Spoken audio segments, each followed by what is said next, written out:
Main Street Media in Utah. And we are very excited to have you with us. We have an amazing lineup. We have some really great guests. This is information that you absolutely need to know. Whether you live in the state of Utah or in the entire nation, these things are happening in your state. I'm very confident. But we are going to be talking about some of the things that are happening in the state of Utah regarding elections and regarding our laws. And it is, if we don't have elections, if we don't have secure elections, we don't have a country. We don't have a state. There's no way to be free if we do not have free and fair elections. So I have some great guests on today. We're going to start with Celeste Myeres. We're also going to have Paul Cuzzens on, who is a county commissioner of Iron County. Celeste is county commissioner of Kane County, which I will introduce her. We also have gubernatorial candidate Natalie Clawson that will be with us, and also gubernatorial candidate Phil Lyman. And so we have a great lineup with people who really are in the trenches, who know what they're talking about. And I'm so happy to have Celeste Myeres with us. As I said, she is currently Kane County Commissioner. She's formerly a Kanab City Councilwoman, but now she is one of the county commissioners. She is the liaison to the legislative matters, and that is a perfect fit for Celeste because she is up to speed. She does know what is going on legislatively. She follows it well, and she's also the executive committee member of Kane County Republican Party, and so she's very up to speed on the Republican issues, and she is the candidate who has taken the Utah GOP caucus and convention pledge, which is very important to everyone who is a Republican. And we are just so pleased to have you, Celeste. Welcome to our show. Well, thank you. And just to clarify, I'm not running for anything right now. I've got a couple more years before I've got to start thinking about that again, re-upping my term. And, that's really an important point because she's not on as a guest, as a candidate. She is as a guest as someone who's been involved in the Republican Party and also a county commissioner who knows what's going on and actually just took a stand, which is pretty amazing because Celeste really does understand the principles of our platform, the principles of our Constitution, and that's what we're going to talk about. We hear, Celeste, I know you hear, and I hear all the time, people talking about our democracy. We hear people say, we've got to save our democracy. We have the great democracy is at risk. And I say, hopefully we don't have a democracy. We don't want a democracy. Let's hope our democracy is at risk because we don't want one. But I would say, in all truthfulness, that our republic is at risk. It's at risk of turning it into a democracy by people believing that we have a democracy and also treating it as if it is a democracy. So what say you? Yes, we do have a representative democracy, which is a very carefully planned framework in order to bring out the best in us and avoid what our founders referred to as the tyranny of the majority. And so a direct democracy is super dangerous. And that's really what we get when we have open primaries, when we have signature gathering in order to get on a primary. And that is what's to be avoided, right? But a representative democracy is a very smart process. Well, and a republic, within the definition of a republic, the actual definition of a republic is representative of the people by the people in a republic. So in a republic, you automatically have elected officials representing you, and that election happens by the majority of people. So it isn't necessary to say a democratic republic, because a republic is already means elected representatives by the people. But I think it is important to point out to people some of the other things that do make the difference between a democracy and a republic. One thing is a republic, you have to take an oath of office. In a republic, you have to take an oath to uphold the Constitution and uphold the Republic.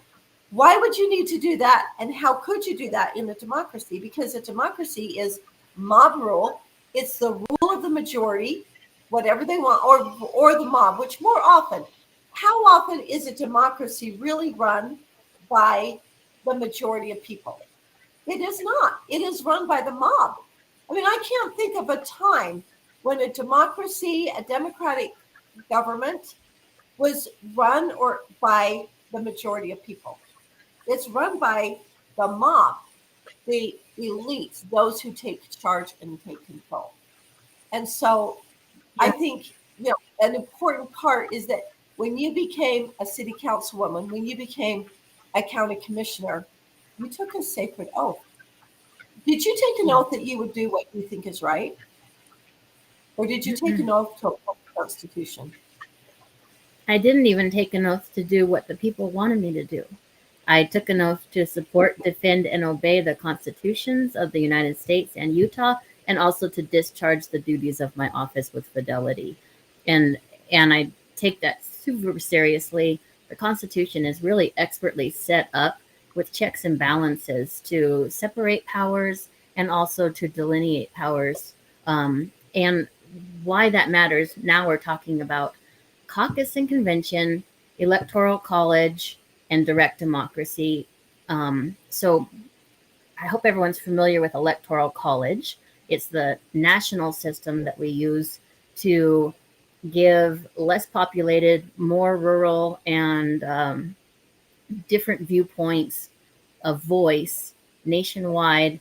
And there's been 2 instances, for example, where the electoral college has had a presidential candidate who has lost the popular vote, which is right. Everybody votes, direct democracy, and won, yes, the electoral college. So those 2 instances were Al Gore versus Bush and Clinton versus Trump. And so in other words, the last 2 times that we've had someone lose the popular vote and win via electoral college, it's been a conservative candidate, or the more conservative candidate anyway, who has depended upon the electoral college.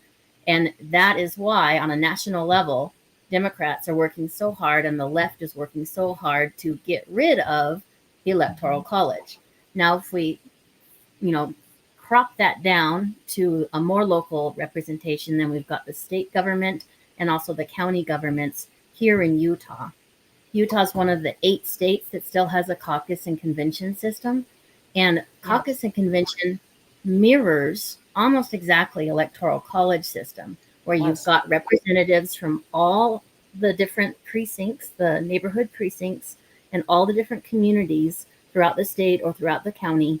And those are each neighbors electing representatives to each other, saying, hey, we like you, neighbor Joe, to go represent us at convention and vote for the candidates that we ask you to, or we trust you to vet those candidates and choose for ourselves. When you do that, you get decentralization of power, which is what America's all about. Founded on. Mm-hmm.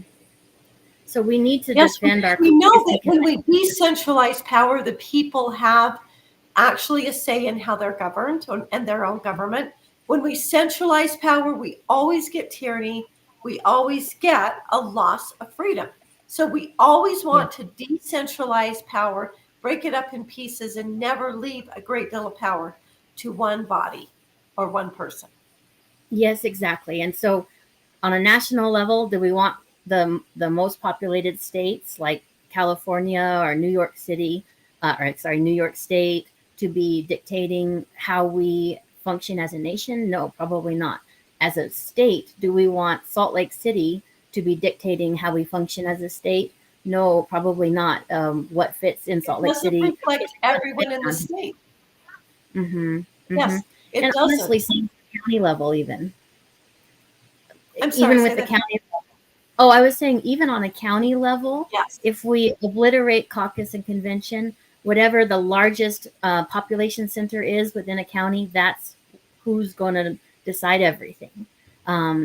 And that's just not how America was set up to run. That's why, we on the right, the conservatives, the platform Republicans, we fight tooth and nail to protect our electoral college, to stop the packing of the courts, to keep requiring identification and citizenship to vote. Those are basic tenets. And when you attack those basic tenets, you're attacking our republic. And same with caucus and convention. If you're attacking the caucus and convention system, you're attacking our republic. That is so well said, Celeste. That is exactly right. When you attack the convention caucus system, you are attacking the very republic that our nation was founded on. And Benjamin Franklin said, when Mrs. Lewis asked him, "What form of government have you given us?" And he clearly said, "A republic, ma'am, if you can keep it." And this is exactly what he meant. You will have to be a moral people. You will have to be educated. You will have to know about your form of government.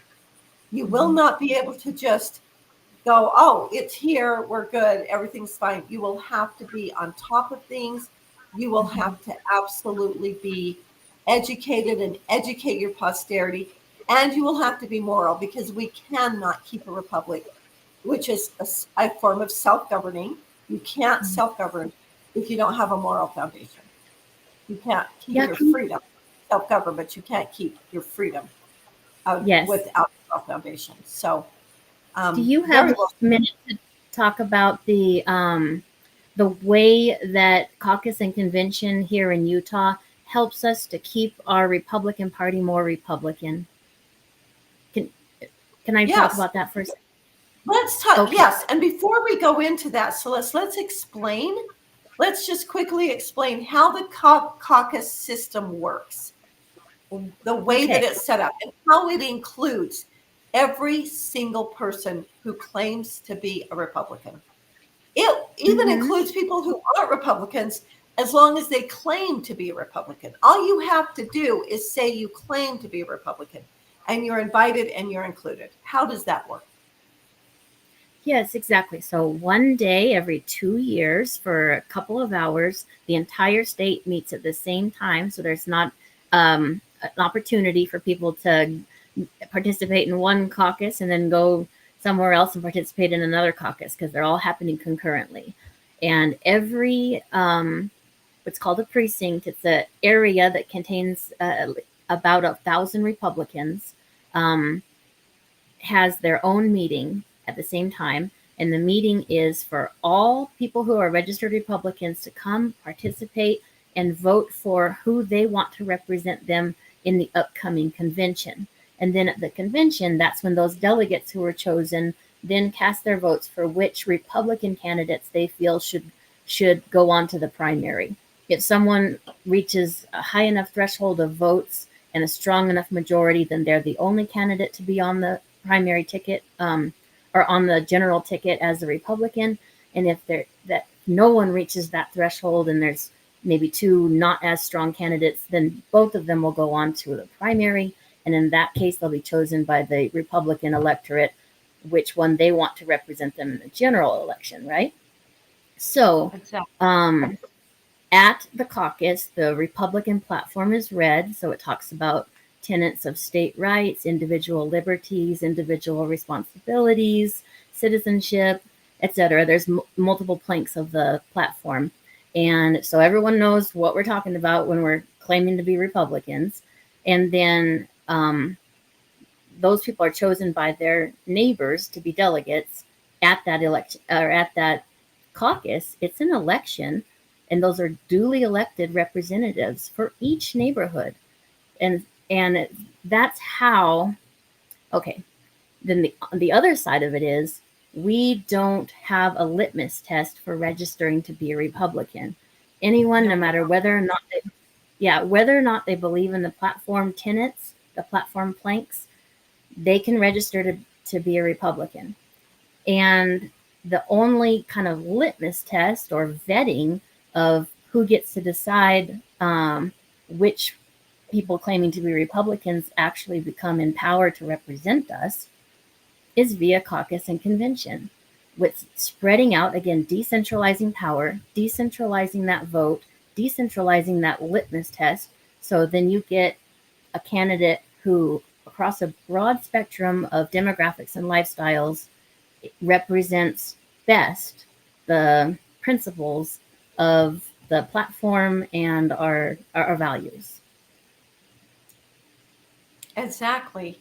And so basically what you're saying is that every single person who is a Republican is invited to participate in the system. Every single person is invited out there. And you know what, Celeste, let's just discuss this, because a lot of people say, well, I can't go that night. It's one night every 2 years, but I got to work, or I have children, or I'm sick, or for whatever reason, I'm out of town, whatever reason, I can't go, or maybe I don't want to go. I want to watch a football game.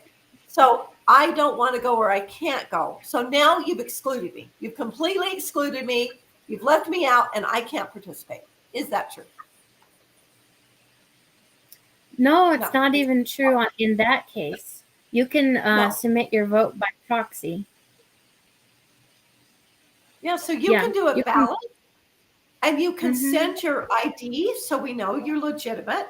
You put your ID in an envelope, and then you put who you want to run for every office, for every single precinct chair, vice chair, who you want to be, the delegate, state delegate, county delegate. In this case, this year, we had in my opinion, I really liked what we did, where we had the primary for the president at the caucus. So you got to vote for who you wanted to represent Utah on the ballot to be the candidate for the president. So every Republican got to vote on that. Every single Republican got to be involved and got to vote. Yeah, you can even run as a delegate without being there. You can run it. You can run to be a delegate. Yes, you can. And people actually do win. Yeah. But it is being said that we didn't have a way, that Utah was flyover state, that we didn't weigh in, that we were ignored and did not weigh in on who we wanted to represent us on the presidential ballot. That is not true. I don't know how someone could possibly say that. They have to either be very ignorant, or they have to be disingenuous and not telling the truth.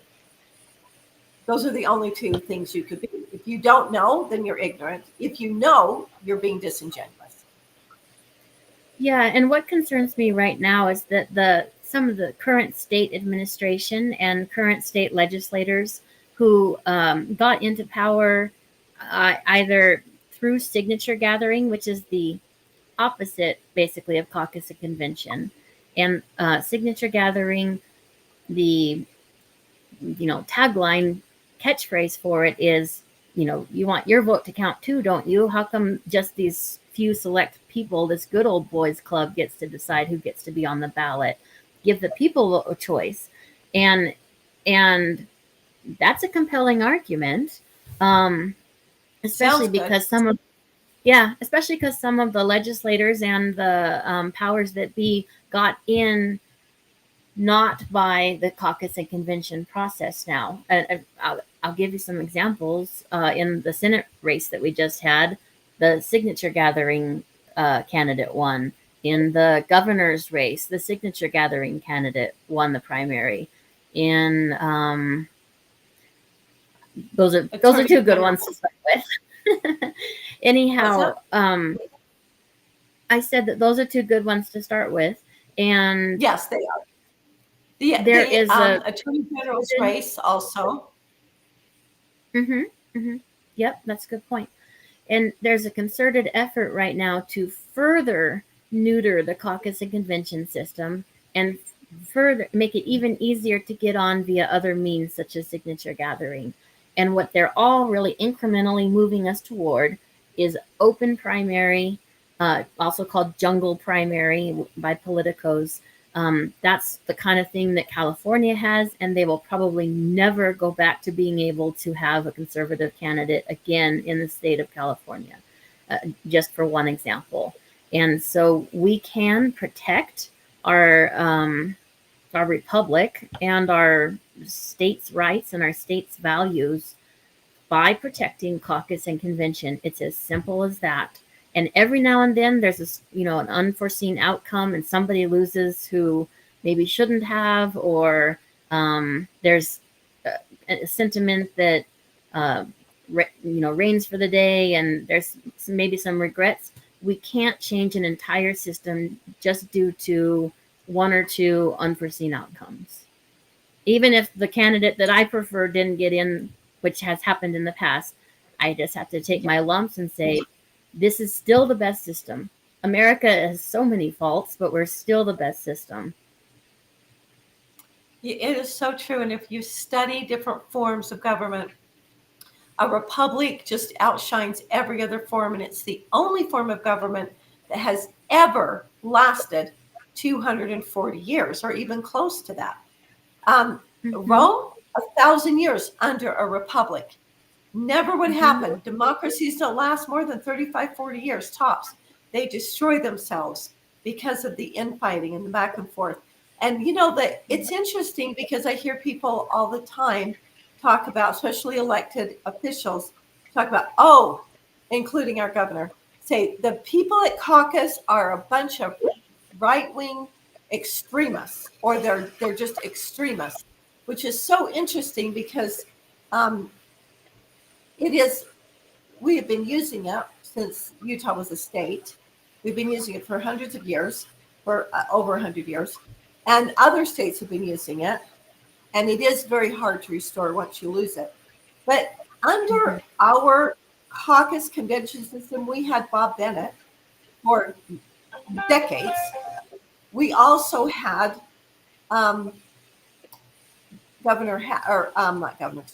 Senator Hatch for over 36 years. And they went through the caucus convention system. So was it right-wing fringe people that elected them? The people that have been elected in this state have been elected by the caucus convention system up until 12 years ago, when they shot some very serious holes in it by passing a law saying, if you didn't do well at caucus, you can go around the people. You can go around the people that vet you, and you can buy your way onto the ballot. You can just buy your way on, and then you can appeal to the people who don't know you, who don't vet you, who don't have a chance to talk to you and have a conversation or check your voting record. It seems yes, a crowded ticket. A crowded ticket is very good for business, and so candidates are not only having to pay to collect signatures on a state and federal level. It's just there's no way really to there has never been a way. No one's ever collected all volunteer signatures. So instead they pay usually between $8 and $12 a signature to buy their way onto the ballot. I'm just going to speak plainly. And then another gigantic amount of money. The more candidates, the more amounts of money it takes to out advertise and out mudsling your opponents. And so we're basically securing with signature gathering and crowded ballots, we are securing the future of only the very wealthy or those who are able to fundraise from very wealthy sources can win an election.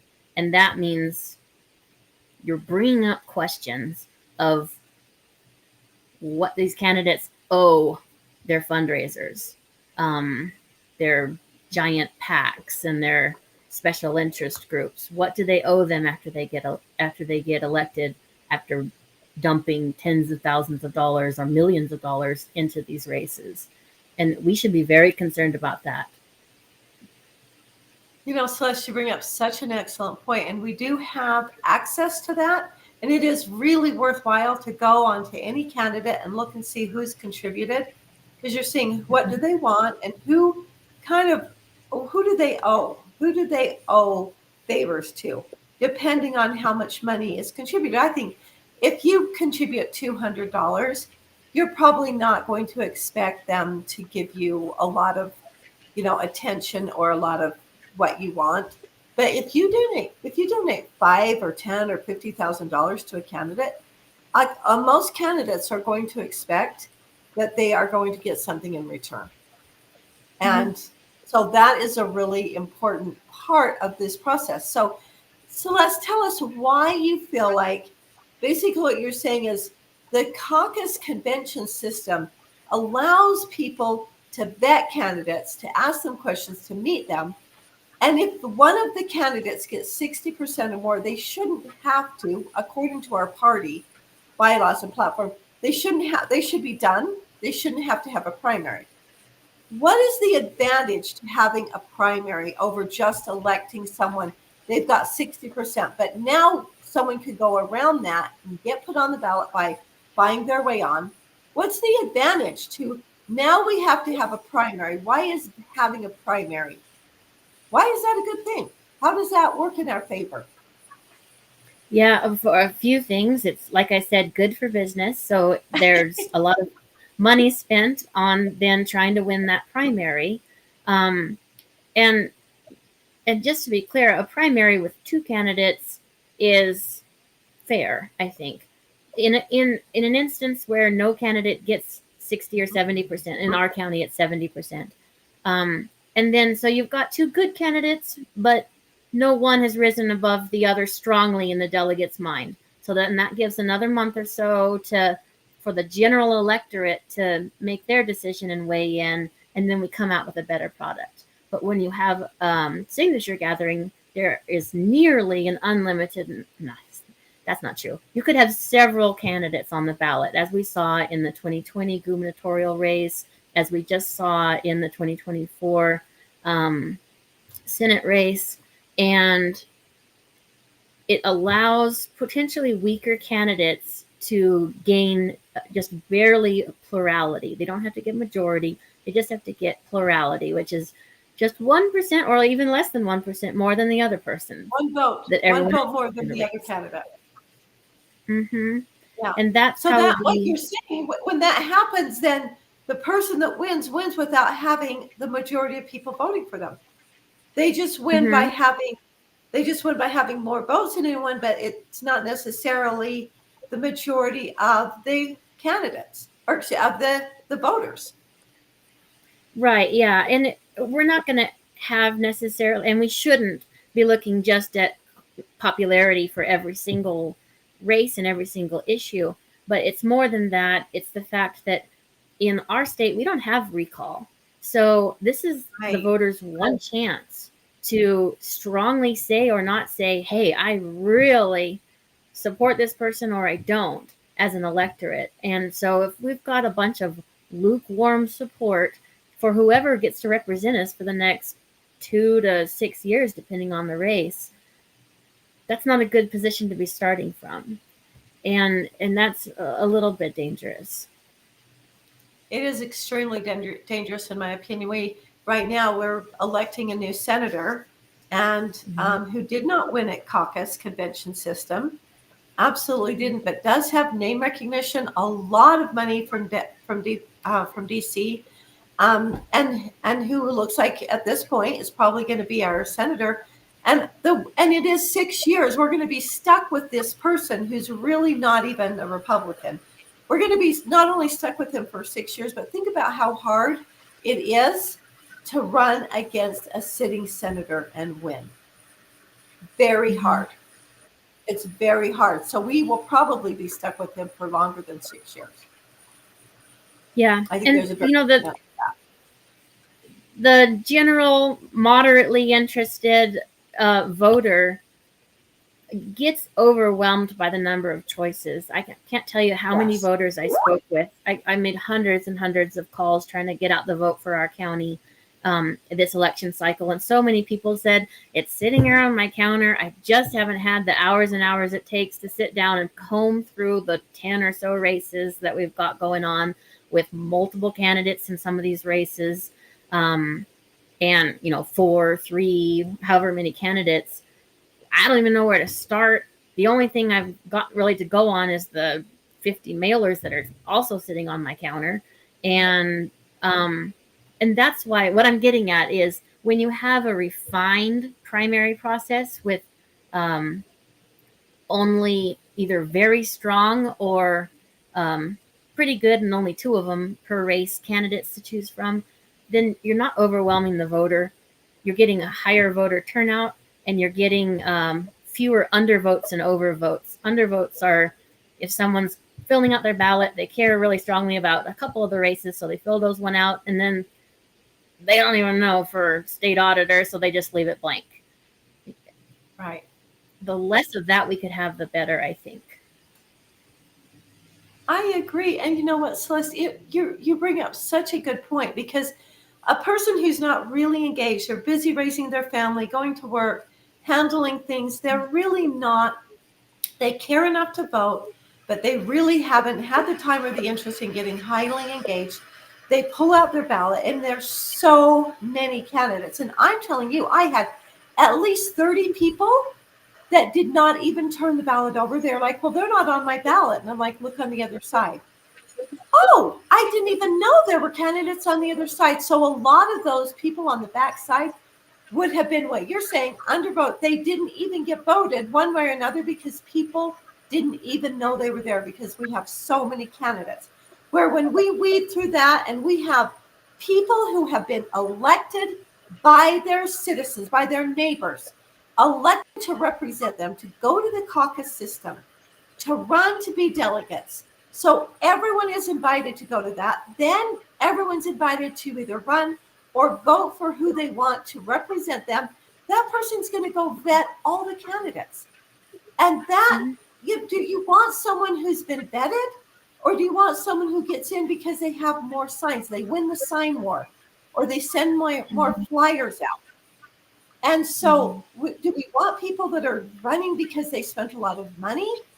Or do you want someone that wins because they've been vetted, they've been looked in the eye? And you've done this, Celeste. You've had people look you in the eye, meet with you, ask the hard questions, and you have been able to answer those questions to their satisfaction because they wanted you to represent them, and you felt like you represent their interests, and you represent, more importantly, in my opinion, the Constitution. Because people can easily be swayed. And that is why the founders said only one office on a national scale gets elected by the people. They never intended for the people to elect the senators. Right in the Constitution, It says legislature, who the senators can answer to. The 104 legislators that we have can vet and know exactly not only who they're voting for, but they can keep track of their voting record. So they can call them back and say, what? Why are you voting for this? They can hold them accountable. You're really underscoring and highlighting how, when we lose something, we don't get it back, and how we need to protect, because coming up this coming year, there have been strong signals from certain legislators and the state administration that they are going to further attack caucus and convention, and further embolden other methods that call for a crowded ballot, such as signature gathering and ranked choice voting. And what we really need to protect about is to keep all these arguments top of mind, and be ready the next time, which is happening soon, that these arguments come up and there's another attack on our caucus and convention system. So people, please just remember, Electoral College equals caucus and convention. Electoral College helps protect our nation from becoming just completely centralized power, with the most urbanized population centers dictating national policy. That is so well said. That is absolutely accurate, Celeste. And we have been given this amazing Constitution and the setup. And then the Republican Party in Utah, as well as most states, set up their form of government the exact same way the Constitution was set up, as close as possible, in that same way. And it's just amazing. It's really quite incredible. And it is designed to represent every person. So they're saying, oh, democracy represents every person, but really the republic represents every person, because another one of the tenets of a republic is that it protects the rights of every individual. You think about, does a democracy protect the rights of everyone? Absolutely not. It protects only the rights of the masses or the mob. Those people are protected. If you're not part of the mob, part of the masses, then you have zero protection for your rights whatsoever. That's why a democracy is so dangerous. It doesn't protect the individual, where a republic, it protects the rights of every individual. That is amazing. Plus, in a republic, it's designed by rule of law. In a democracy, you have like, well, what do we care about today?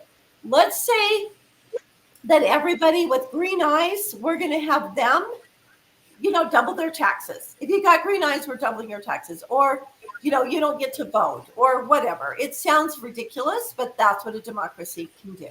It just decides, well, we're just going to say that if you are not of a certain religion or you're not of a certain race, then you can't run for this position, or you can't get this scholarship, or you don't qualify for this. Where I think I've heard a saying that says a direct democracy is a direct democracy is two wolves and a sheep deciding what's for dinner. It absolutely is. And so that being able to figure out that every single person is protected, that is exactly what America is about. And that's what I think we would all agree we want. So the talking points are skewed. They're saying if you want your vote to count, vote for a democracy. If you want your vote to count, the truth is restore our republic. The caucus convention system is the only way your vote really counts.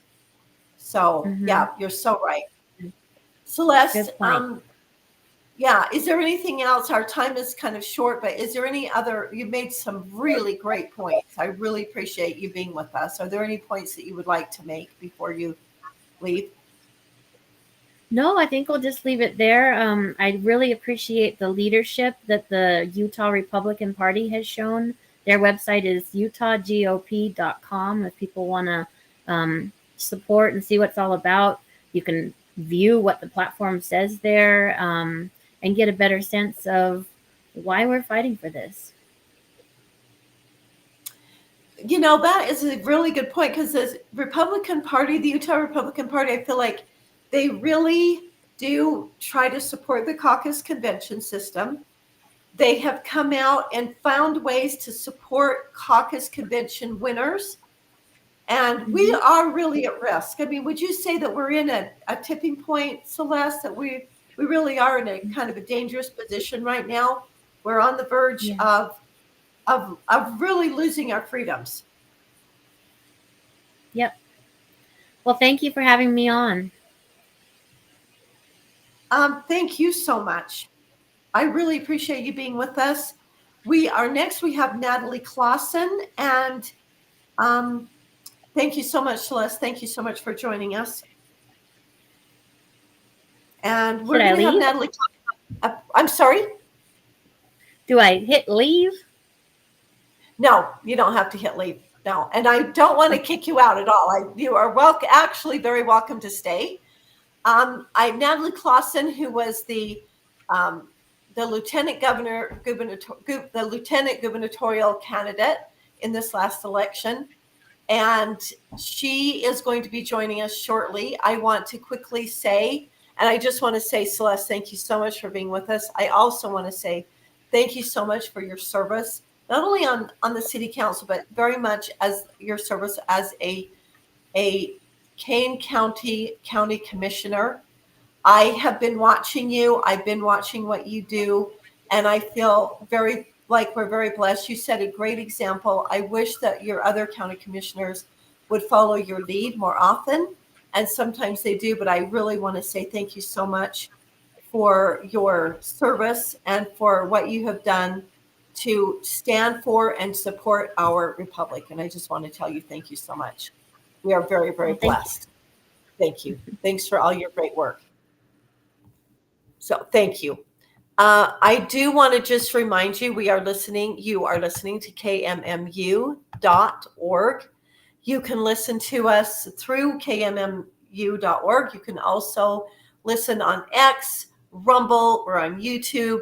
We do record this. You can always go back and find the recording and listen to this show again. We are giving you some amazing, very important information today that you will need to review and make sure you understand, because we absolutely need every single person to stand up, to get involved, to understand what's going on, and to get proactive and do, it can be 5 minutes a day. I would ask everyone to please just give 5 minutes a day to supporting your own freedom, because it is really absolutely up to us to stand for our liberty.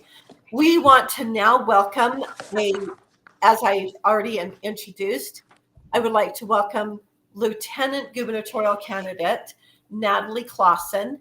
She is quite a woman, and I want to just give a really quick bio of her that I wanted to share with you, because you know what, it really is quite amazing that we have this system, and we are able to have anybody. You don't have to hold a position. You don't, the way our system is, we don't have to be super wealthy. I'm not saying Natalie isn't, but I'm just saying you don't have to be super wealthy in order to run for an office. That every one of us, ordinary, regular people, citizens, can run for office. And Natalie is not an ordinary person, but she is married, happily married. Her husband's Craig. She has 5 children. They reside in Highland. She lives in Utah County, obviously, and she's a native from there. She graduated from BYU with a BS in political science and a Juris Doctorate degree, and she was admitted to the Utah State Bar in 2003. Natalie has a great love for America and the principles of the Constitution. She's been politically involved in lots of different ways, very much on the grassroots level. She has been a big part of the Republican Party, and very much standing on the front lines of fighting or defending our freedoms. She was the sponsor of the Secure Vote Utah initiative that is designed to bring more transparency to our election systems. And she has done amazing research and published many papers and relating our issues about law and about our religious freedom.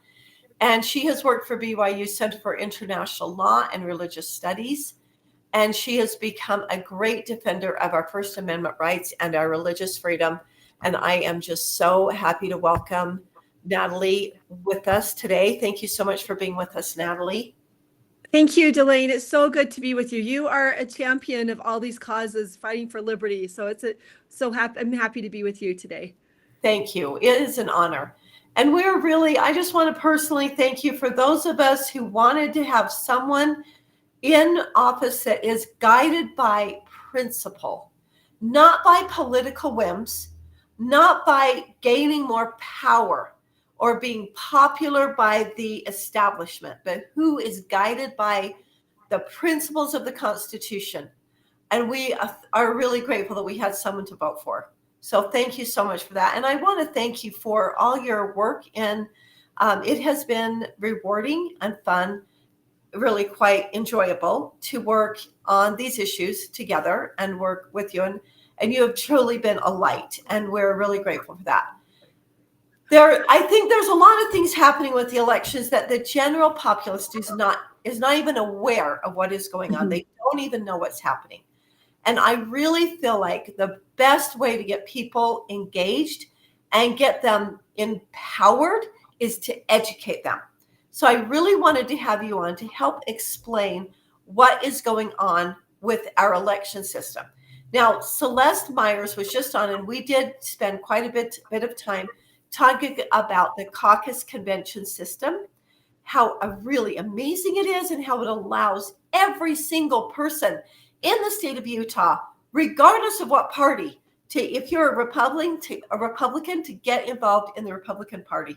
If you're a Democrat, you have a way to go get involved in the Democratic Party, make it stronger. Go in and elect people that represent you.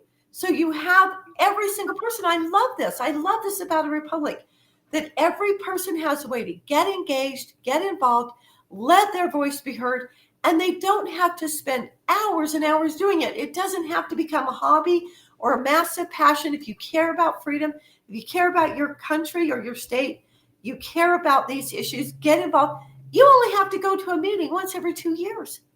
for 2 hours. That's all that is really asked of you. That is amazing. But when you do, it makes such a difference. So, Natalie, we have this amazing caucus convention system. You and gubernatorial candidate Phil Lyman you met with delegates. Tell us about that experience. Tell us how that went. Oh, it's incredible. I'm so glad you focus so much on the caucus system, because it truly is the way for us to vet the candidates. And during the convention, up until convention, I was a delegate. So I was not named on the ticket until after convention. So I had the experience going up until convention as a delegate. And I knew that I could reach out and talk to all of the candidates. And I was, and actually when Phil called me to ask me to run as lieutenant governor, I saw his name pop up on my phone, and I thought, he's doing a great job reaching out to all the delegates and connecting with everyone. So I wasn't incredibly surprised to see his name.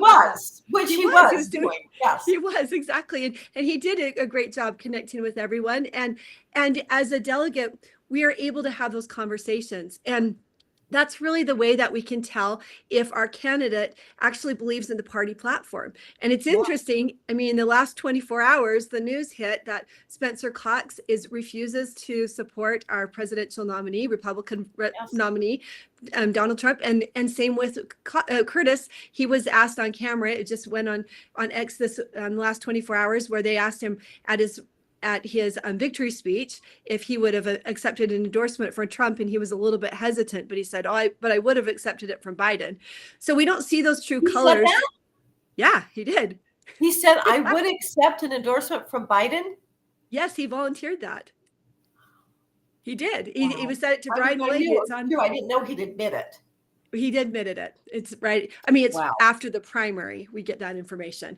But that's what the caucus system lets us have, those conversations prior to convention. So we actually know who we're voting for and what they stand for. It allows us to vet those candidates.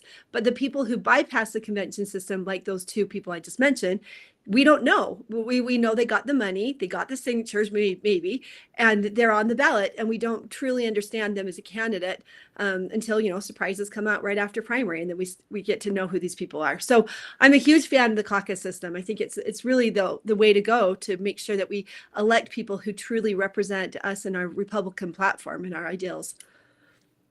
Okay, so Natalie, what do you say to naysayers like Governor Cox, who call the delegates radicals or other names? Like, he's gone to his form of disagree better is to call names of the people who don't agree with him. That's how disagree better, what that means for him.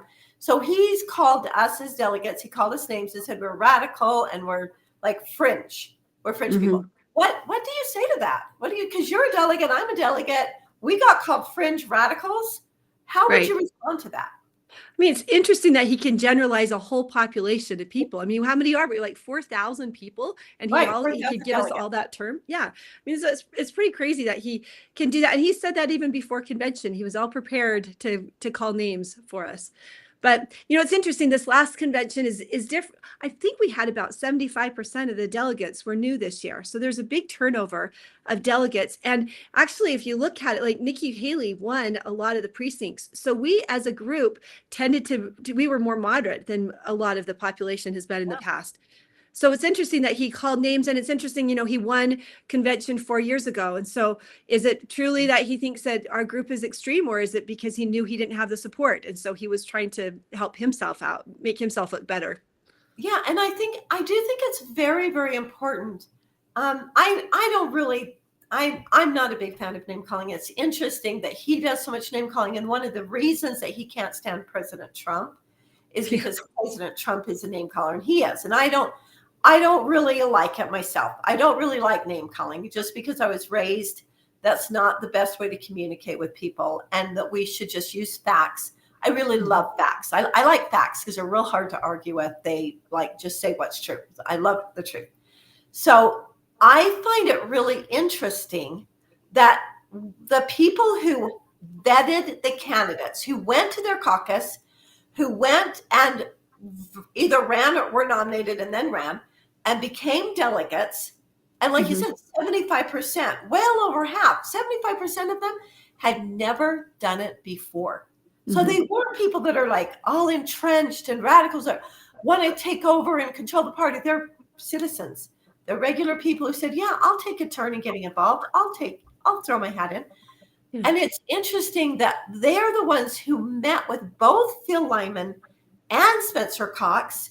They met both, and they both had equal opportunity. They had opportunity to talk to the delegates, not only at convention, but long before that, to contact him, to go to meet and greets, to meet with them, call them on the phone, talk to them. And these 4,000 delegates that were elected by their neighborhood vetted both, and yet overwhelmingly they said, no, Spencer doesn't represent our values. He doesn't represent who we are, but Phil does. We would rather have Phil. We want Phil. Even though Phil, they didn't have the name recognition, didn't have the money, didn't have the status of already being the governor, and yet he still won. And I just find it interesting that so many in a position of power as the governor would call them names and then think that that wasn't a good process. I'm fascinated that people don't think that it's a good process for people to be elected to vet those running, that they think a better process is to just put your signs out there, do radio commercials and flyers. And that is how, and TV commercials, that is how we should choose our elected officials, is by money, by who spends the most money or most effectively spends the money, rather than by actually meeting and vetting. I find that really interesting, Natalie. It is. And I mean, it's a Republican form of government, the republic, to be able to elect people who represent you. That's how our country was founded. And it's interesting, too, if you look at it, for Phil Lyman to get the support of the delegates, he was meeting with hundreds probably of people to be able to talk to him and let them know his viewpoint, where Spencer Cox and others who bypass that whole process and just get the support, they just have to get the support of a couple lobbyists to pay the money to gather the signatures, and then they're on the ballot. And we're finding there's so many problems with this whole signature gathering process. Yes, and we found that a lot of people have no idea. They didn't know what they were signing, and they were really manipulated into doing it. We've heard so many stories of people saying, I had someone come to my house and say that this is just to make sure that we have a primary, and it doesn't matter, you don't have to support Spencer Cox, you just have to want to vote, and if you just sign your name here, it says that you want to vote in a process. And there's a lot of people who really feel manipulated by what they were told to be able to get their signatures on that list. When you think about it now, this is not the candidate going out and saying, well, I can't reach the delegates, which seems unbelievable to me, because there's only statewide race, there's 4,000. Can you make phone calls? Can you meet with 4,000 delegates? Very difficult, but it is doable. Can you meet with 1.5 million people? No, you can't. So it's like you can go out and get signatures, but can the candidate go out and get 28,000 signatures? Is it easier to go get 28,000 signatures, or is it easier to get 4,000 delegates to vote for you? It is interesting. And like you say, people feel very tricked and they don't really understand. Someone comes to their door. Now, the incentive for the signature gatherer is I get paid for every signature. It doesn't really matter if they know what they're signing. The important thing for me, I need to get the $10. All I need is them to sign it. So a lot of these signature gatherers, I'm not saying they're dishonest people. They're just incentivized by just getting a signature. They don't even understand the process themselves most of the time. They don't even really understand. I love to visit with them and talk to them and ask them, oh, why are you supporting Spencer Cox? Like, what do you like about Spencer Cox? I actually kind of delay him and spend as much time as possible, but I do ask them and see, and they're like, I don't really even know anything about him. Like, oh, but you're gathering signatures. Well, yeah, I'm just getting paid for the signatures. So I'm like, well, does it matter to you what you're doing and what it's causing? So yeah, we're incentivizing something that I don't see how anybody thinks that's a good idea. We're incentivizing people being ignorant. Right. And the people who sign, most of them, the ones we've talked to, most of them are not signing because they think he's a great candidate. They want him to win, or even intending to vote for him in the future. They're signing it because there's a kid at their door. It's January. It's cold outside. He needs to want to be nice. He needs to make some money. Right. I mean, yeah. So it's, and a lot of elderly people we've found are targeted too, that they go to those homes to get these signatures because they're just really nice people. But very few people are signing it because they actually support the candidate. And I think that's the big difference is in the caucus system, they know the candidate, they know their platform, they support them, they actually want them elected. Where the signature gatherers, they're just helping out the person who's at the door trying to get their $10 for the signature. Absolutely. Okay. So one thing, Natalie, one thing that I think is extremely important is that there's not very many signature gathering companies, but the signature gathering company who gathered signatures for Governor Spencer Cox is actually under investigation, criminal investigation. Now, being under criminal investigation does not make you a criminal. Right. They're under investigation. So I want to put right out there, Spencer Cox and this signature gathering company is entitled to what I love, due process. Right. So we are not going to make any accusations or assume any guilt on their part at all. But we do know they're under criminal investigation. There must be some evidence. That doesn't mean they're guilty at all, but there's a reason they're under criminal investigation. Now, here's what's also true. If I owned a signature gathering company, I do own a couple of businesses, and I am legally responsible for everything my employees do. And sometimes that is a nightmare because my employees do things I'm like, what in the world were you thinking? Because they do their own thinking or non-thinking. And just because you might have an amazing, excellent company, signature gathering company, but they hire these young people to gather signatures, and it only takes one who lacks integrity and is like, I just need to make a bunch of money. And so they commit fraud and they do a bunch of fraudulent signatures. That can happen. And that is not something that the company, I mean, of course, they're legally responsible for, but I would not hold them in contempt or blame them. They do need to check. As a company, I have to check. I have to be accountable for the actions of my employees. But it doesn't mean that I'm a criminal myself if my employee commits a crime as my employee. So I totally understand that. But there is an investigation happening, and it is on the same company. So I know several citizens who are very concerned about this, I being one. Many of them did grant requests, and that means you go to the government and you do a formal request on a formal paper and say, I would like to see the signatures of those people who signed up for some of these candidates, Spencer Cox being one, but many other of the candidates. Say, I want to see their signatures because I want to validate them. We as citizens have a right. Transparency. This is an important part. So explain to everybody what is happening here. And the interesting thing is the law allows citizens to grandma and get this request, but the law gives more information to a candidate, an elected official, and to contractors, which I think you should find that really interesting. If you're a contractor, if you're willing to, you're in business and you want this information, you're willing to pay for it, you get unfettered information, same as a candidate and same as a elected official. What the law basically states that those signatures they are not to be redacted.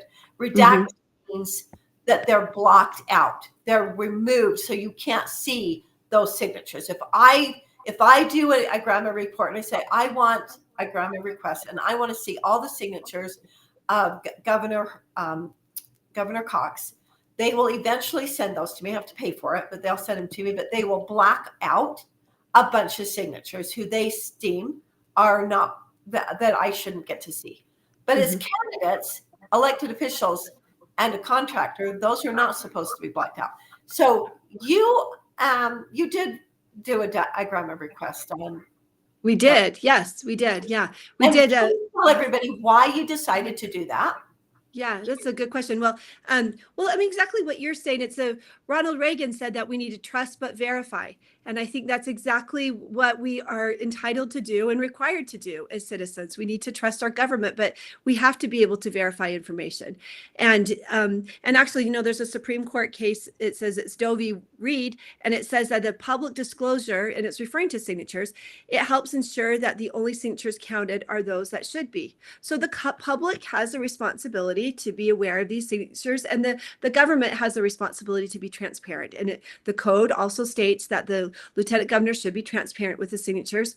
There are so many reasons why we should have access to it. It's just really, I don't know. It's really concerning why we have to go to court to get something that really should be, that's been given to candidates in the past, gave to people during this whole cycle, but was denied to us. It just raises a lot of questions. But the reason why we first looked into it is, like you said, there's a citizen who did a grammar request on a Washington County case. It was for Don Ibsen's signature packet. So we're not saying that Don did anything wrong, but the company that he hired is under investigation. And we found that out when the county attorney's office denied his request and said, we can't give it to you because of this ongoing investigation.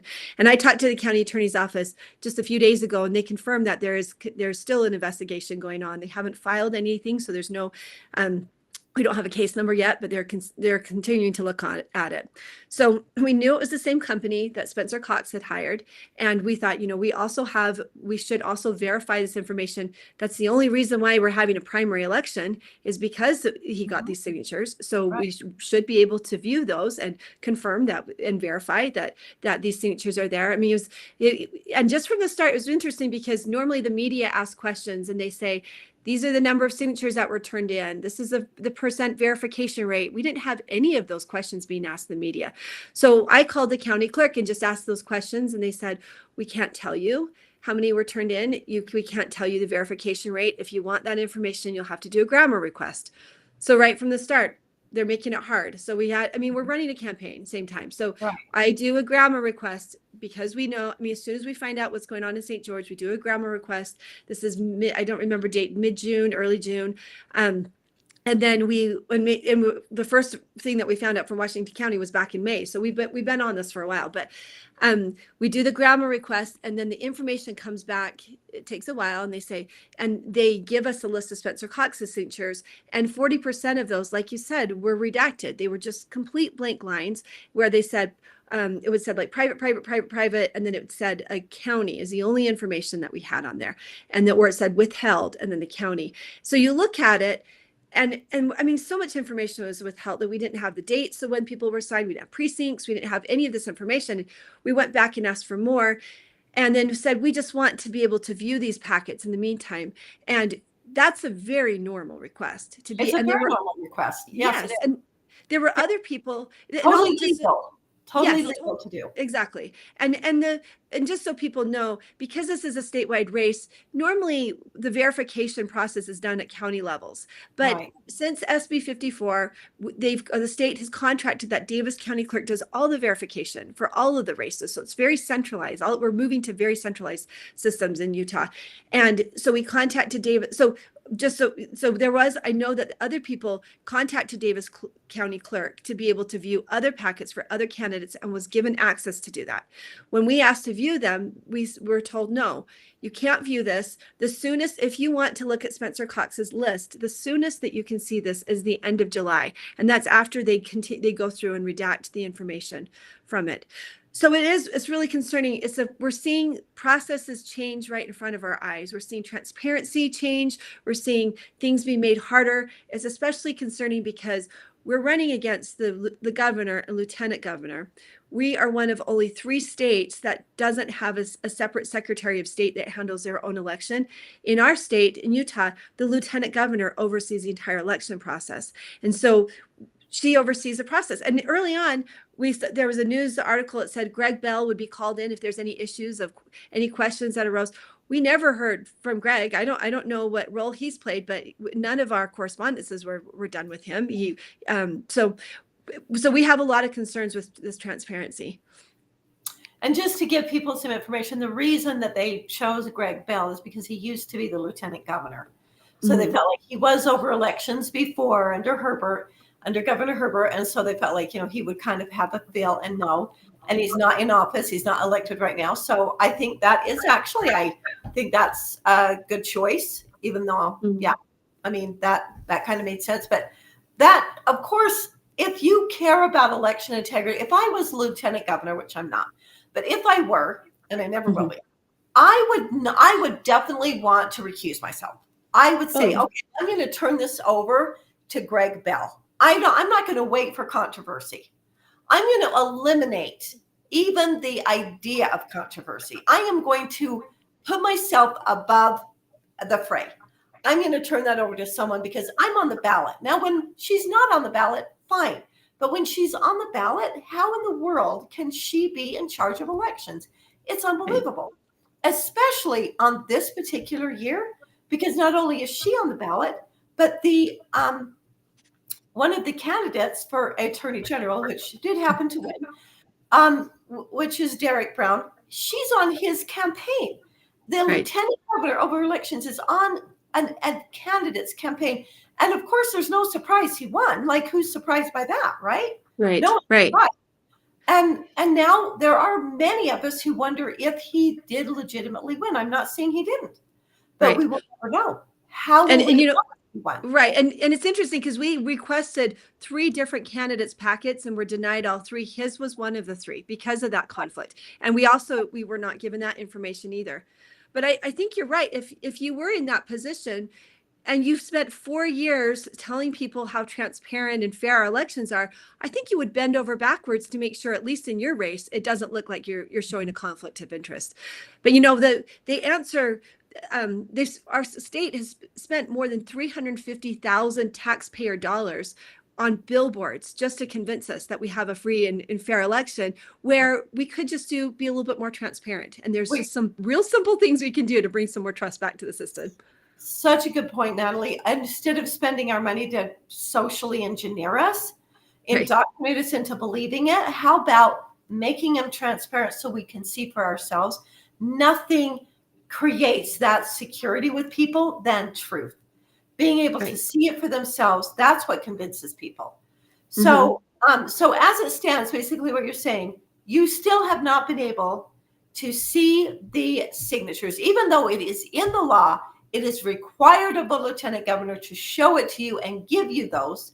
As a candidate, you still have not been able to get access to those signatures. Right. And we've done all that we can and should do under the law. So we did the grammar request that was denied. We appealed the grammar request, and now we filed into district court because we feel that, the reason why Phil Lyman and I both ran is because we see there's some problems in the government, and we feel like that, and especially with elections. So prior to doing this, I ran, you mentioned I ran the statewide initiative to secure vote. It was called Secure Vote Utah, to clean up our election system, return to same-day voting, all these things that get rid of mail-in balloting. And then Phil has worked on legislation to try to clean up our elections. So we're not new to this. We understand what's going on. And this is why we're running. And this is why we're not done. Because we got to a certain point. We see the problems. They're exposed.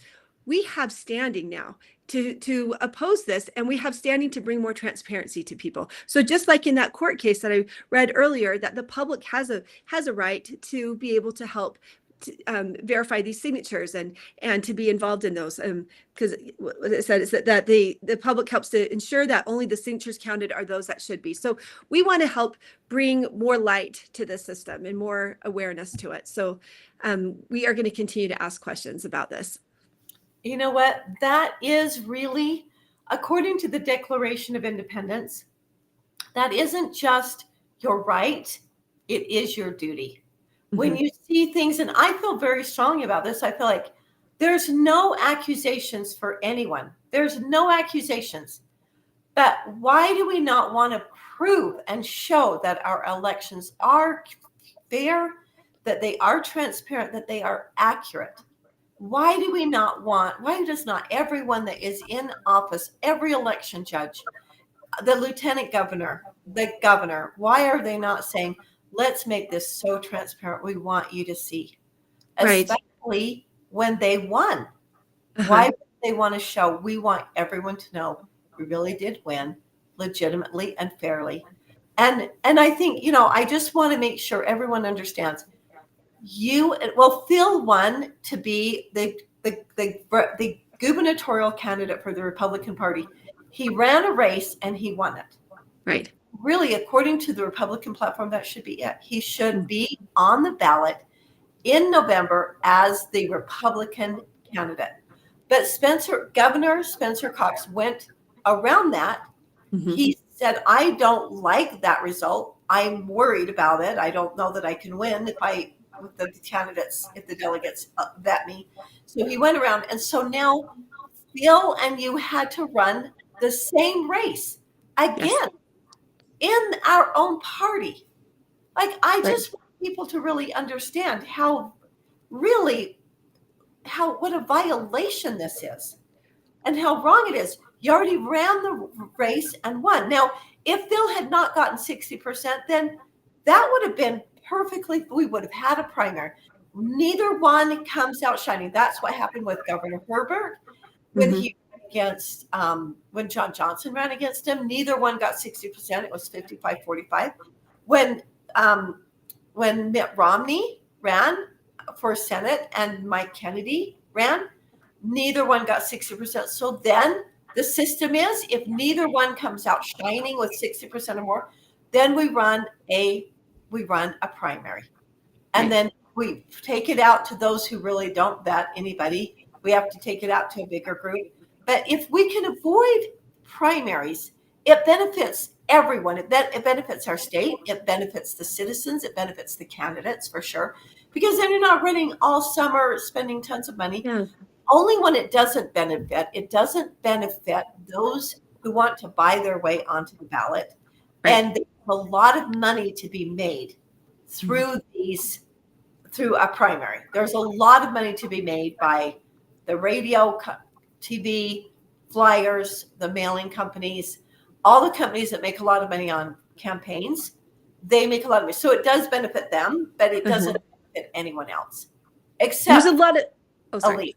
Yeah, and there's a lot of circular actions so that they're benefiting the gathering company that's contributing to the candidate, and it's coming right back to benefit themselves. But you're right, it's big money.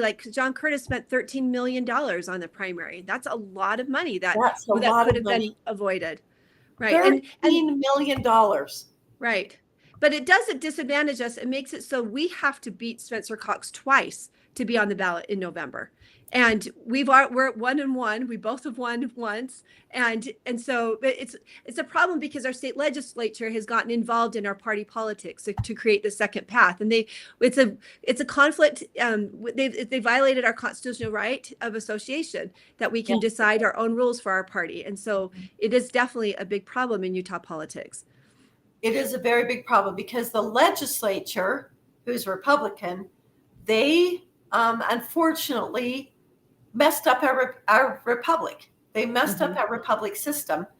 And now it's not really in their best interest because now they have money, they have the connections, they have the name recognition, they have the power.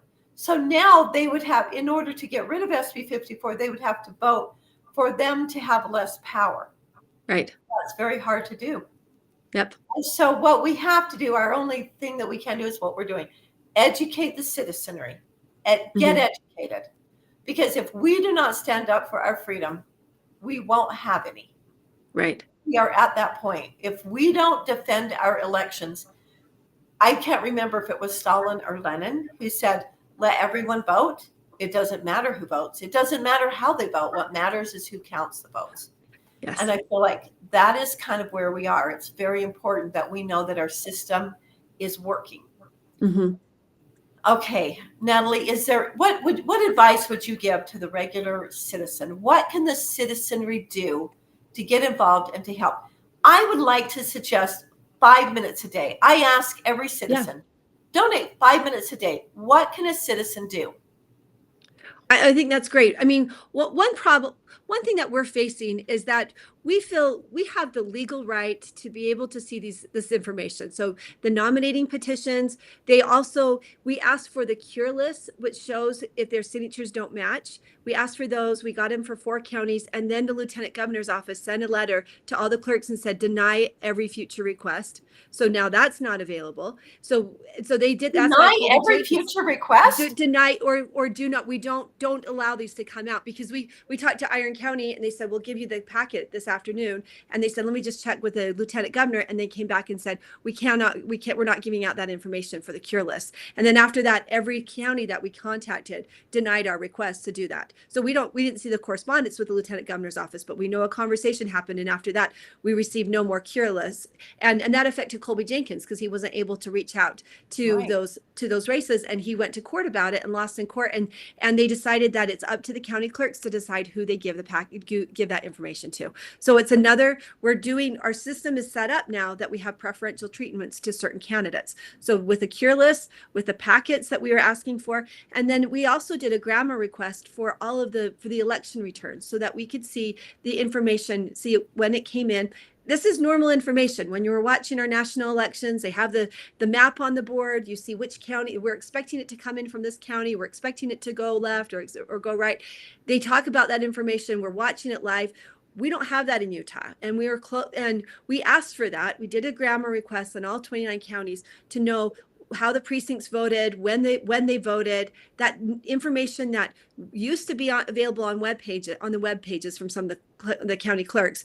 Our request went in July 2nd. On July 3rd, Deidre Henderson wrote a letter to all the clerks saying that this information will not be available, and don't give this information out to people.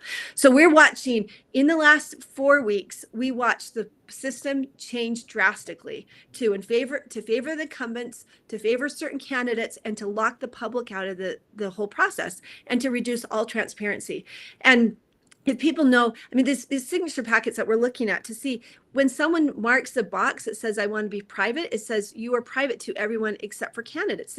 And then there's also, the code says, even if information is protected, the Lieutenant Governor should weigh the interests of the people over the interests of keeping this information.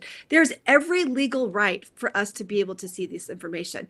So it's really fascinating what's happening. So if you're asking what people can do, I would say to be educated, and there's ways to be educated. Unfortunately, our mainstream media is, they have telling their own stories, so you can watch that stuff, but we're putting a lot onto social media, and that's really becoming the place to get.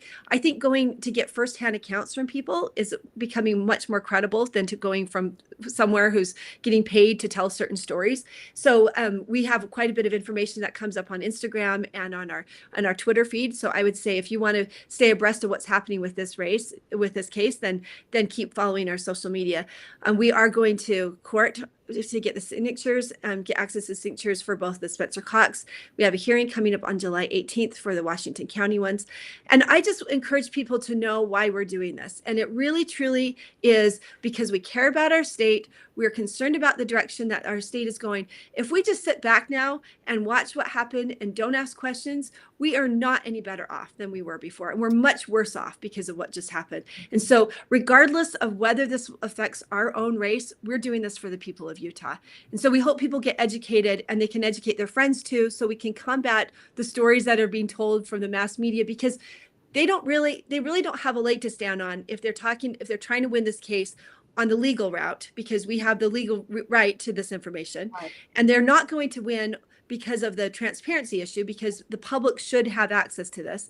The only way that they can try to win is to try to discredit us and whatever they want to do. But if people can stand with us and stand up on these issues and say, we as a people want to have access to this information, we need more transparency.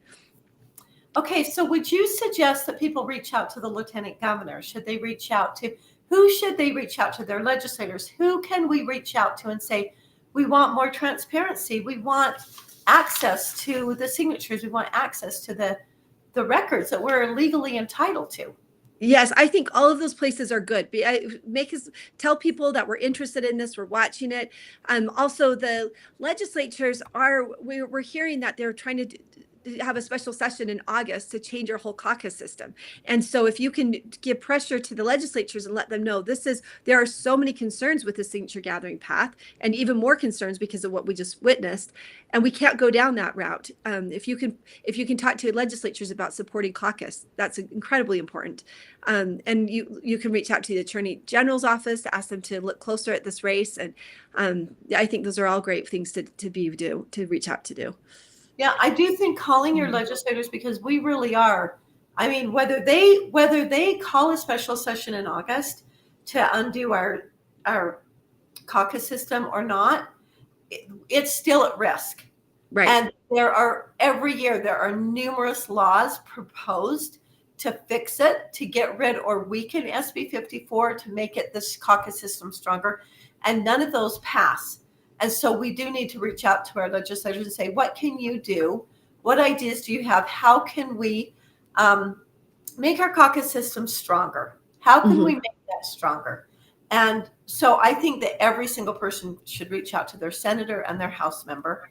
I do think an overwhelming mass would at least, I don't know, I can't hurt. Let Lieutenant Governor Deidre Henderson know we are not pleased. We are not happy. We're not pacifist. We're not going to sit by. We have every legal right to know this information, and we expect to get it. And I think the more that she knows, that the more people know, because one of the ways they get by, which Governor Cox said very clearly in caucus, in convention, he said, I don't need you. I don't care. I'm going to go around you. The masses, and he didn't say they don't know, but that's how he can win. He goes, the masses will vote for me. I will still win. The masses will vote for me. Because why would they? Because they don't know anything. Because they know his name. They've heard him. Oh, he's a member of a predominant church. He seems really nice. I'll vote for him. He has a lot of signs. People like him. They don't know anything about him whatsoever. So I do think that is something. But I would, if you have any other ideas of things that we can do, ways that we can get involved and reach out. Yeah. And then we are considering a write-in campaign. So we haven't made an official decision on that yet. I think we need to file by early September so people can pay attention to that too, because we feel like we need an alternative voice in Utah. We need a different option out there. And I do think you were saying you are on social media. I'm not on social media very much, but I am going to get on social media. I'm going to make a point to get on there. And I would invite every single person listening to go on social media. That's Facebook, that's Twitter, or X, excuse me. That's X, and that would be YouTube. YouTube, yeah. And yeah, that's right. Yeah, and Instagram probably too. And Instagram, yeah, we have a lot on Instagram. It's Natalie for Utah and Phil Lyman for Utah on Instagram, and then we have a lot on X. But we're getting we're getting a lot of national attention on X. You are getting national attention. Huge thing. So, I mean, Michael Flynn tweeted about us yesterday, and we've got a lot. So their eyes are watching. People are watching Utah. Elon Musk is talking about the problems with mail-in balloting this week, and this is important that we clean up our house here in Utah. And people are watching what we're doing here. But I know there are problems with social media, but that really is our best option to get the news out right now, because of the media is such a challenge. It is a way for us to connect with each other, much as I don't really care for it. It is a way that we can connect. And you know why the nation cares? Because they see Utah as a light. They think Utah, we're conservative. But if you read the scriptures, the Lord is very clear. When he comes, the first thing he's going to do is clean house here. He's going to clean his own house first. You don't have to clean your own house if your own house is clean. Right. And so I just invite everybody, the scriptures again are so clear that there are wolves that wear the sheep's clothing. You need to be careful who you trust. Just because someone belongs to a specific church doesn't make them righteous or good or honorable. It doesn't mean and I get, we're all not righteous. We're all, not perfect, but we do need to elect people who are striving to do what is right, who love liberty and are not interested in their own power and serving themselves. We need to elect people that are interested in serving their fellow beings and making our world a better place rather than lining their own pockets. Right. Yeah. We need there's a verse in D&C 132 that talks about how we need to bring waste aware out our lives, bringing darkness to light. And I think that's part of our charge today is we want to be living in the light, and we want to bring things into the light and bring exposure on things that let people know what's happening around us. That is so well said, Natalie. That is exactly right, because we are supposed to wear out our lives in bringing light, shining light on the darkness, exposing the truth. And then we have to allow the Lord to have the outcome. It's never as soon as we want it to be, but it does come. Right. So, okay, Natalie, you've been fantastic. We appreciate so much your great labors, all your hard work and what you're doing. And we know it's very hard. And I think the most important thing we have said, I invite everyone to go on X, Facebook, YouTube, Instagram. Make sure you go on there and educate, share with your friends, make sure everyone knows.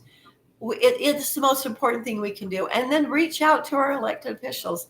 Let them know that you are paying attention, that you know what's going on, and that, we're just simply asking what is we're not asking any favors.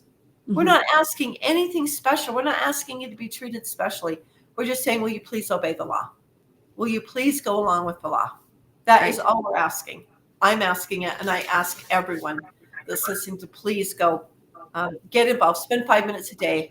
You don't have to spend all day on your social media. Just spend 5 minutes and share it, and then do something about it. We have to put your message in there, explain to the world. So, okay, Natalie, do you have any last minute thoughts? Anything that you want to kind of wrap up with? I just want to thank the people of Utah. I feel like we're standing on the shoulders of so many great people, including you, Delane, especially you, and others around the state. And this has been really exciting to be a part of this campaign these last few months and connect with so many good people who want the best for our state. And I think that we will continue to ask for the best of our state, and we're not giving up, and we are going to keep doing our part. And like you said, we can't control the outcome, but we can control what we can do. And I think we all have a part to play in this. I love that. Yes, we all have a part to play. Thank you so much for playing yours and doing it so well. You are doing it honorably. You're doing it with integrity. You're doing it with validity. And I mean, all we have to do is look at the law. I spent about 4 hours combing through the law to see what the law is. And everything that you're doing is totally and completely legal. And it is actually, like I said, it isn't just your legal for you to do it. It's not just your right. It is your responsibility, as it is every one of us. We live in this amazing nation where so many people have given so much. They have sacrificed not just their time. They literally gave their very lives. They literally gave their fortunes, all that they had. They literally signed their sacred honors, so that you and I could live in freedom, that we could do what the Lord wants us to do, what we ought to do, and be free to do it. And we cannot afford to squander that. We must answer to the call. So I ask everyone to please get engaged, get involved, and do. And like I say, not a lot, 5 minutes a day. Natalie, thank you so much. We really appreciate you for taking time to be with us. And I ask everybody, I think I just thought of this. I mean, I think a lot of people should send grandma requests. I'm thinking, you know what? If you've never done it before, it's pretty simple. Feel free to contact me, but let's all do our own grandma requests. Because I think, again, if they get inundated, they don't have to honor the grandma request. They can just make the information, just put it out there. I mean, that's the way to honor it. Right. And once someone's got it, we should be sharing it. I do think we need to put some pressure on honoring the grandma request, because it is a legal way for us to get that information. So I agree. Could spend 5 minutes doing is requesting that information. And I like what you said, and then maybe they make it public. Because right now you go to Lieutenant Governor's webpage and you click a link and you can see every single person who signed the flag initiative, whether their name is withheld or private, it's right there. Nobody had to grandma it. It was available. But these other packets, they are concealed behind so many barriers that you have to go through all these extra steps and now even go to court to find it. So I like that. If we keep asking for, make this information public, make the election returns public again. Like why hide these things? That's how you build trust in the system, more than the $350,000 worth of billboards. You know, what you just said is you just said that by not being transparent, they're very transparent. They have been transparent by not being transparent. If that makes any sense, figure it out. They put everyone's signature on the website right now. Anyone who signed the flag petition, they're on there. Anyone can go look. And the same law applies. The exact same law applies, the exact same signatures and to both signatures. And yet we can't, even you as a candidate, can't get the signatures of those who signed up to support any of the candidates. Right. Whether it's candidate and Phil is a representative. I mean, there's so many reasons why we should have access to this information. Because legally, a representative, someone holding office, has a right to all of those unredacted signatures. Right. Anyone holding office, Phil holds office. He is a current sitting legislator. A contractor does. Anyone, a candidate. So he fits that in 2 of the 3 places. Right. He absolutely should have access to that. And yet they're denying. And yet they don't have a problem with sharing the signatures of every single person who signed the flag petition because they don't agree with it. So, I mean, that is pretty transparent about their motives and about where they stand and about how clandestine this move is. Right. So, well, thank you so much, Natalie. Really appreciate you. I ask everyone again, please go do a grandma request. Go, please contact your legislators. Please go on social media, make some posts, share that. Make sure you share this with other friends. Have a little cottage meeting, get some friends together, have a barbecue. At your barbecue, say, I want to have a barbecue. Let's have some fun. I want to spend 10 minutes educating you on this. That's just my idea. Everybody's getting together with their friends. It's lovely weather. It's a nice time. Go boating. Say, hey, I want to invite you over. I want to, have fun. I don't want to make this a political meeting, but I do want to spend 10 minutes talking about what's going on. Share this information with your friends and then invite them to spend 5 minutes. That's a great idea. This is how we take our freedoms back. This is how we are able to restore our republic, our great, amazing republic that so many people fought for, worked for, stood for, and literally died for. So, Natalie, it's Dwayne, your producer, Bo Snerdley here. Thank you very much. We're going to share this everywhere. Okay. Oh, excellent. Thank you so much. And it stays on YouTube, X, Twitter, /Twitter, Rumble. It's everywhere. Okay. So perfect. Thank you. That's what we need. Thank you. Awesome. Thank you. Yeah. Thank you so much. Thank you, Natalie. Thank you for being with us. Really appreciate it. And all the best. And we've been called to action. Thank you for calling us to action. Thank you for educating us and helping us know what we can do. So thank you so much. Thanks, so Elaine. I would just like to we just have a minute remaining. I just want to spend a minute encouraging everyone to do something about it and to make sure that you understand this amazing system that we have, this amazing process that we have. It is very important that we understand how important our republic form of government is, and that we understand that we have an amazing system of the caucus convention system. I ask everyone again to notify your representatives and your legislators. Make sure they know and understand that we love the caucus convention system. It is important that when it comes up, because we won't be having it again for a year and a half, not until next March. This is a time that every single person can get out, get to know your neighbors, and let your neighbors know if they're a part of the Republican Party that we need them to attend their caucus convention system. If they're a Democrat or they're an independent, they can go to their Democrat caucus. If they're independent, they can form their own caucus convention system with other independents. But this is the time. We can't wait until the 11th hour. This is the time to get involved, get on, and get doing something. So I invite everyone to do that. If you would like to know how to grandma, feel free to reach out to me. My email address is England1776. That's ENGLAND 1776 @gmail.com.